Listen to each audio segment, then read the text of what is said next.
ರಾಘವೇಂದ್ರ ಸನ್ನಿಧಾನದಲ್ಲಿ ನೀಡುವಂತಹ ಮಂತ್ರಾಕ್ಷತೆಗೆ ಅದರದ್ದೇ ಆದ ಪಾವಿತ್ರತೆ, ಶಕ್ತಿಯಿದೆ.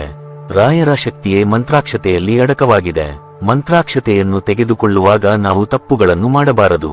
ಮಂತ್ರಾಕ್ಷತೆಯ ಮಹತ್ವವೇನು? ಮಂತ್ರಾಕ್ಷತೆಯನ್ನು ಬಳಸುವುದರ ಪ್ರಯೋಜನಗಳೇನು? ಕಲಿಯುಗದ ಪ್ರತ್ಯಕ್ಷ ದೇವರೆಂದು ನಾವು ರಾಘವೇಂದ್ರ ಸ್ವಾಮಿಗಳನ್ನು ಕರೆಯುತ್ತೇವೆ. ಬೇಡಿದವರ ಇಷ್ಟಾರ್ಥಗಳನ್ನು ಈಡೇರಿಸಿ ಸಂಕಷ್ಟಗಳನ್ನು ದೂರ ಮಾಡುವವರೇ ಕಲಿಯುಗದ ಕಾಮಧೇನು ರಾಘವೇಂದ್ರ ಸ್ವಾಮಿಗಳು.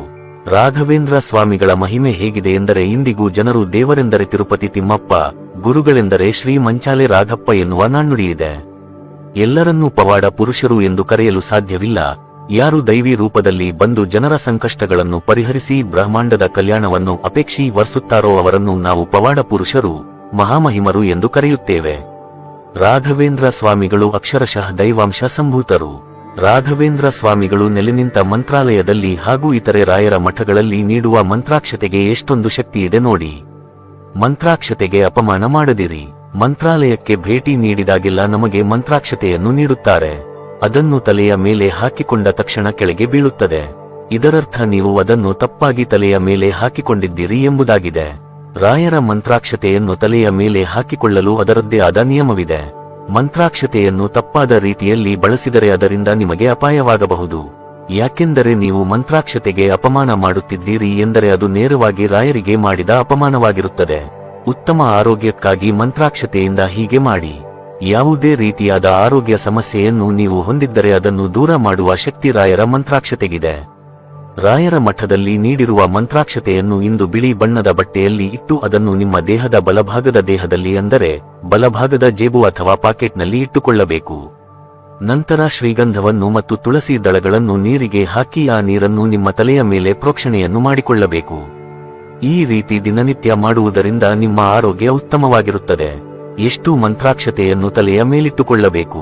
ಪ್ರತಿನಿತ್ಯ ಸ್ನಾನ ಮಾಡಿದ ಬಳಿಕ ಬಿಳಿ ಬಟ್ಟೆಯಲ್ಲಿ ಇಟ್ಟುಕೊಂಡಿರುವ ಮಂತ್ರಾಕ್ಷತೆಯಲ್ಲಿ 2 ಮಂತ್ರಾಕ್ಷತೆ ಕಾಳುಗಳನ್ನು ನಿಮ್ಮ ತಲೆಯ ಮೇಲೆ ಇಟ್ಟುಕೊಳ್ಳಿ. ಮಂತ್ರಾಕ್ಷತೆಯನ್ನು ಶೇಖರಣೆ ಮಾಡಿಕೊಳ್ಳುವುದು ತುಂಬಾನೇ ಒಳ್ಳೆಯದು. ಈ ರೀತಿ ಮಂತ್ರಾಕ್ಷತೆಯನ್ನು ತಲೆಯ ಮೇಲೆ ಹಾಕಿಕೊಳ್ಳುವುದರಿಂದ ರಾಘವೇಂದ್ರ ಸ್ವಾಮಿಗಳ ಶ್ರೀರಕ್ಷೆ ಸದಾ ನಿಮ್ಮ ಮೇಲಿರುತ್ತದೆ. ಮಂತ್ರಾಕ್ಷತೆಯನ್ನು ಸರಿಯಾದ ರೀತಿಯಲ್ಲಿ ಬಳಸಿದಾಗ ಮಾತ್ರ ಎಲ್ಲಾ ಕೆಲಸಗಳಲ್ಲಿ ಜಯವಾಗುವುದು. ಮಂತ್ರಾಕ್ಷತೆ ಮಹತ್ವ. ಮಂತ್ರಾಕ್ಷತೆಗೆ ನಮ್ಮ ಆರೋಗ್ಯದ ಸಮಸ್ಯೆಗಳನ್ನು ದೂರ ಮಾಡುವ ಶಕ್ತಿ ಇರುವುದರಿಂದ ಅದನ್ನು ಜೀವಾಮೃತವೆಂದು ಕರೆಯಲಾಗುತ್ತದೆ. ಮಂತ್ರಾಕ್ಷತೆ ಎಂದರೆ ಮಂತ್ರಸಿದ, ಮಂತ್ರ ಪರಿಪೂರಕ ಹೊಂದಿರುವ ಅಕ್ಷತೆ ಎಂದರ್ಥ. ಗುರುಗಳು ನೀಡುವ ಮಂತ್ರಾಕ್ಷತೆಯನ್ನು ಸುವರ್ಣ ಅಕ್ಷತೆ ಎಂತಲೂ ಕರೆಯಲಾಗುತ್ತದೆ. ಮಂತ್ರಾಕ್ಷತೆ ದೇಹ, ಮನಸ್ಸು ಮತ್ತು ಆತ್ಮಕ್ಕೆ ಕವಚದಂತೆ ಕೆಲಸ ಮಾಡುತ್ತದೆ.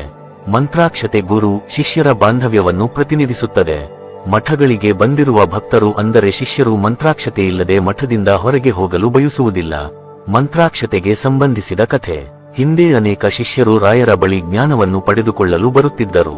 ಅದರಲ್ಲಿ ಒಬ್ಬ ಬಡ ವಿದ್ಯಾರ್ಥಿ ಇರುತ್ತಾನೆ.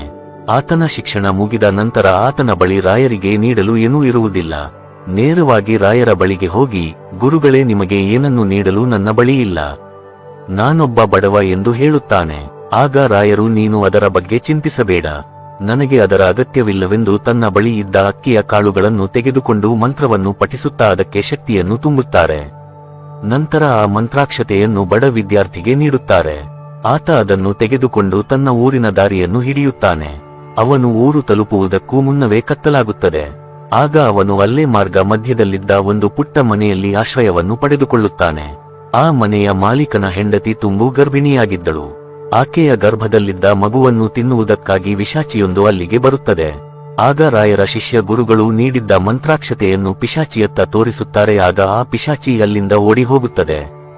ಇದರಿಂದ ಆತನಿಗೆ ಆ ಕುಟುಂಬದಲ್ಲಿ ವಿಶೇಷ ಗೌರವ ಸಿಗುತ್ತದೆ. ರಾಘವೇಂದ್ರ ಸ್ವಾಮಿ ಮಂತ್ರ. ರಾಘವೇಂದ್ರ ಸ್ವಾಮಿಗೆ ಸಮರ್ಪಿತವಾದ ಈ ಅದ್ಭುತ ಮಂತ್ರವನ್ನು 10 ಬಾರಿ ಪಠಿಸಿ. ಶ್ರೀ ಪೂಜ್ಯಾಯ ರಾಘವೇಂದ್ರಾಯ ಸತ್ಯ ಧರ್ಮಾರಥಾಯ ಚ ಭಜತಾಂ ಕಲ್ಪವೃಕ್ಷಾಯ ನಮತಾಂ. ಕಾಮಧೇನುವೆ, ನೀವು ಮಂತ್ರಾಲಯಕ್ಕೆ ಹೋದಾಗ ತುಂಗಾ ಸ್ನಾನ ಮಾಡದೆ ಹಿಂದಿರುಗಿ ಬರಬೇಡಿ. ಹಾಗೂ ರಾಯರ ಮಂತ್ರಾಕ್ಷತೆಯನ್ನು ತರಲು ತಪ್ಪದೆ ಮರೆಯಬೇಡಿ. ಯಾಕೆಂದರೆ ರಾಘವೇಂದ್ರ ಸ್ವಾಮಿಯ 2 ಕಾಳು ಮಂತ್ರಾಕ್ಷತೆಗೆ ಅಷ್ಟೊಂದು ಶಕ್ತಿಯಿದೆ.